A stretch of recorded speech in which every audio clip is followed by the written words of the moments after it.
今天呢，蓦然打算多当一次正常的游客，我们去往金字塔。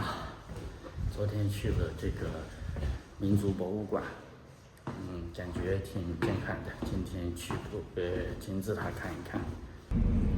清晨的开罗 ，nice。坐上了这个大哥的出租车，还是150。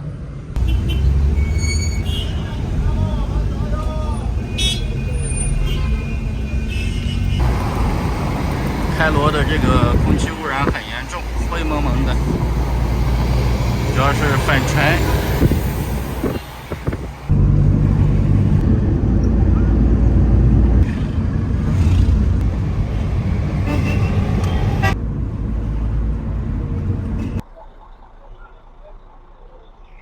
我算是有一点点先见之明，早上7点多钟就过来了，现在是8点过一点点，现在已经到了这里了。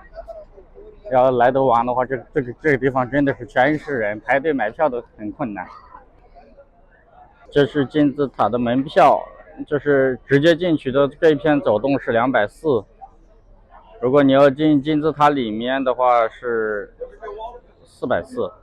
680差不多人民币200块钱左右，200以内。现在排队进去。再看我身后，金字塔，终于来到了这个世界10大奇迹之一的地方。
遇到一个剧组在这边拍纪录片，应该是。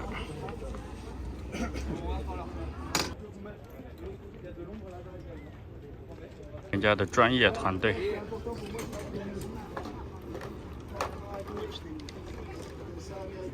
从胡夫金字塔走到了最下面的狮圣人面像民族博物馆，反倒是比这个更有意思一些。这边排了长长的队，现在排队进这个金字塔里面。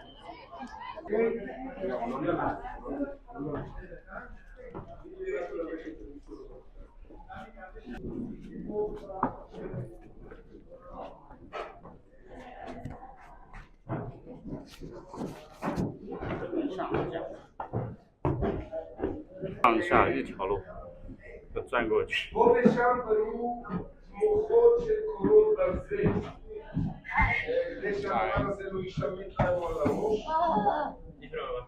用木头钉的这个阶梯，下面要直不起身子来，要爬着过来。这一块可以站立了。金字塔的内部，从上往下看，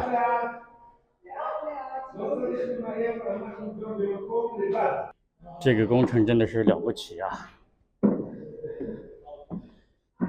几千年前的人怎么弄的？怎么建的？1米多高的这个石头隧道，全部要钻过去。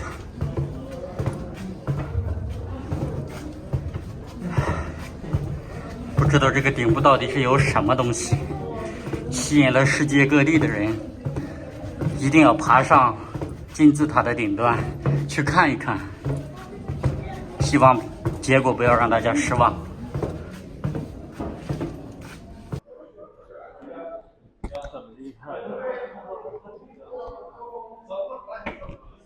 哇，第二个洞这儿了，又得趴着往前走，我去。那video OK。进来之后看到呢，就是一座空的石棺，仅此而已。现在回去，这个有意思，这个想法很有意思。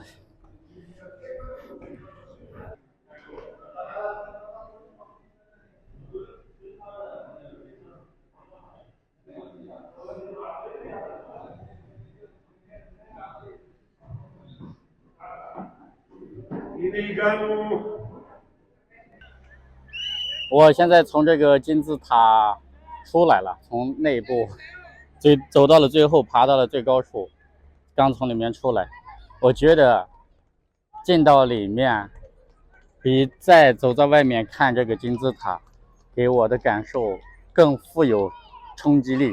因为当我爬到金字塔的最高处，它像一个房间一样，房间里面放着一个石头棺，棺里面是空的。